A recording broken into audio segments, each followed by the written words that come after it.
Welcome to day 65 of reading and studying the Book of Mormon with me. Today we are reading from Jacob chapter 6. We're just one chapter away from the end of the book of Jacob. And yesterday we read the parable of the olive trees. And we learned all about how Jesus Christ is seeking after us and trying to cultivate and nurture us in every way possible. Now, this chapter today, chapter 6, is very short. It's just kind of a conclusion, a wrap up to this allegory that Jacob was teaching his people. Now, in this chapter 6 is one of my favorite scriptures of all time. So stick around because I'm going to share that with you. Let's go ahead and get started. It's a short, quick, easy chapter. So the summary says, the Lord will recover Israel in the last days. The world will be burned with fire. Men must follow Christ to avoid the lake of fire and brimstone. All right, verse 1. And now, my beloved brethren, as I say unto you that I would prophesy, behold, this is my prophecy, that the things which this prophet Zenos spake concerning the house of Israel, in the which he likened them unto a tame olive tree, must surely come to pass. And the day that he shall set his hand again the second time to recover his people is the day, yea, even the last time, that the servants of the Lord shall go forth in his power to nourish and prune his vineyard. And after that, the end soon cometh. So I'll pause there. He's reminding them that Zenos, who is a prophet we don't have any direct records about that he's quoting, but that he quoted from Zenos when he did the whole allegory of the olive tree in yesterday's chapter, but that these things will happen. So he's adding his second witness that what Zenos prophesied about, he also is witnessing to that it's going to happen. And I would say that this second time that the Lord is setting his hand to recover his people, that is these days now, that he's sending forth servants to the vineyard to prune and nourish so that he can have a harvest, because the end soon cometh. And whether the end, meaning, the millennium and the final judgment, is something that will happen in my lifetime or yours or not, we don't know, but in God's timing, the global, from the beginning to the end of the work he's doing with us here on the earth, it's, relatively speaking, it's the end times for him. But regardless of that, we only have one life, and so we need to take it seriously and be prepared to meet God in that final judgment. All right, verse 3, and how blessed are they who have labored diligently in his vineyard, and how cursed are they who shall be cast out into their own place, and the world shall be burned with fire. And how merciful is our God unto us, for he remembereth the house of Israel, both roots and branches, and he stretches forth his hands unto them all the day long. And they are a stiff-necked and a gainsaying people, but as many as will not harden their hearts shall be saved in the kingdom of God. So this reminds me of what Elder Kieran has said recently in one of our general conferences, and I believe he was quoting from somebody else, but he says that God is in relentless pursuit of you. He's seeking after you. He wants to have you. He wants you to be his, and that connects right along with how it says that the Lord is diligently laboring in the vineyard. He's sending servants to labor in the vineyard. He wants you to be in laboring with him, but he is stretching forth his hands all the day long unto us. That reminds me too of in the New Testament where Jesus said that he is like a hen gathering chickens under his wings, but we would not. He is tenderly watching over us. He wants to protect and gather us in, and we stubbornly don't want it sometimes. Wherefore, my beloved brethren, I beseech of you in the words of soberness that you would repent and come with full purpose of heart and cleave unto God as he cleaveth unto you.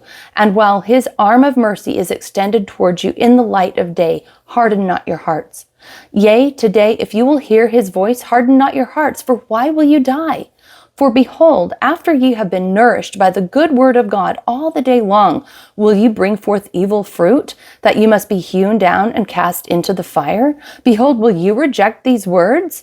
Will you reject the words of the prophets? Will you reject all the words which have been spoken concerning Christ, after so many have been spoken concerning him, and deny the good word of Christ, and the power of God, and the gift of the Holy Ghost? and quench the Holy Spirit and make a mock of the great plan of redemption, which hath been laid for you?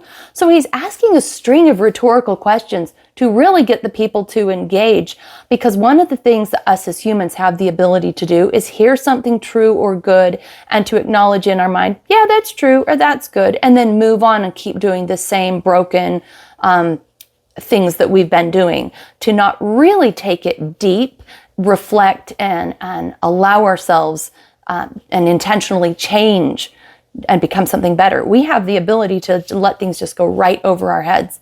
So he's really trying to pause and get the people to engage by asking all of these questions. Are you willing to hear truth and then walk away and do nothing about it? Is that where you're at?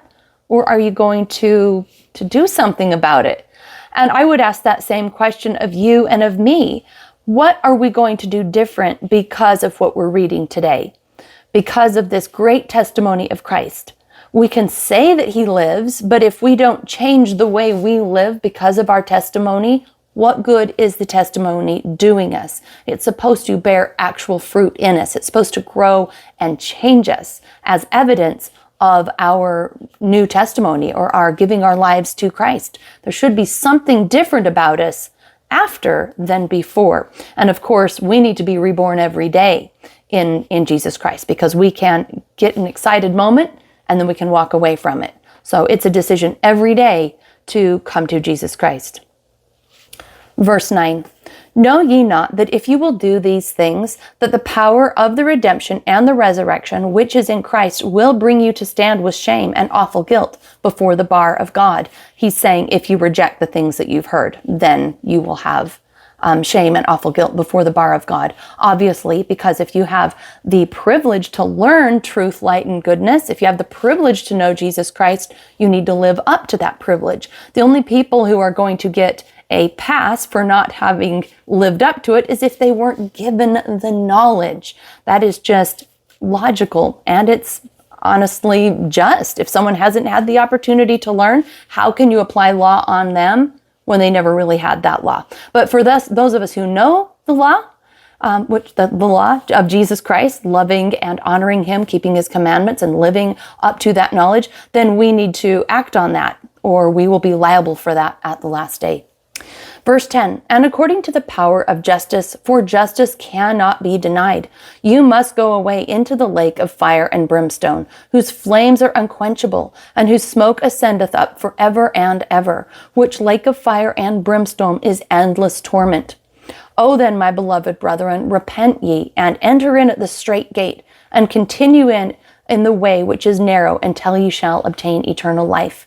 He's really trying to press upon his people's minds that it's not going to be happy for them if they have higher knowledge and they turn away and do nothing about it. But he's urging them to enter in at the straight gate and continue in that narrow way.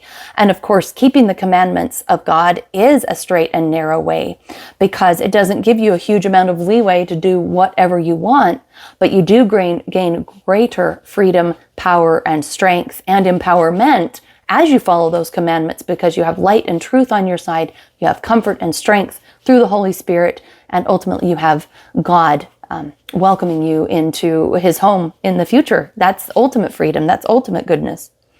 All right, here comes one of my favorite verses in all of Scripture. It's very short. It's verse 12. Oh, be wise, what can I say more? What a beautiful sermon in just, 1, 2, 3, 4, 5, 6, 7, 8, 8 words. 8 words. Be wise. What else is there to say? So if you have truth, live it. If you know something, live up to it. What else is there to say? And yet, us as humans, we struggle with that, right? But I've quoted this many times. Oh, be wise, what can I say more? Okay, 13. Finally, I bid you farewell until we shall meet before the pleasing bar of God, which bar striketh the wicked with awful dread and fear. Amen. All right, a very short, quick scripture and a reminder that there will be a judgment day. And we will only have the same level of courage and joy at Judgment Day to the level that we have lived up to the privilege of the knowledge we have. Not everyone has the same level of knowledge. We're only liable for what we know, but we are liable for what we know.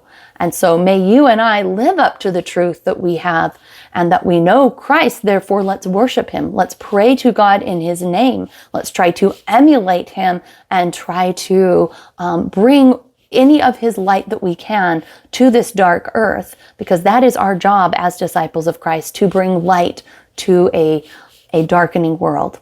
That hopefully people who know us that are trying to emulate Christ will want to get to know Christ. That is our goal. We want to be the kinds of people that would make people want to know Jesus Christ. And I think that's kind of a litmus test that we can ask ourselves. Are we living up to this privilege of the knowledge of Christ? And that is, do people want to get to know Christ because they know me? Or do they associate being a Christian or loving Christ with someone who is an awful person? You know, we want to be the kind of person that would draw people to Christ. And I think that's good fruit of our own worship if we do so. And I leave that with you in the name of Jesus Christ. Amen. And I will see you in the next episode.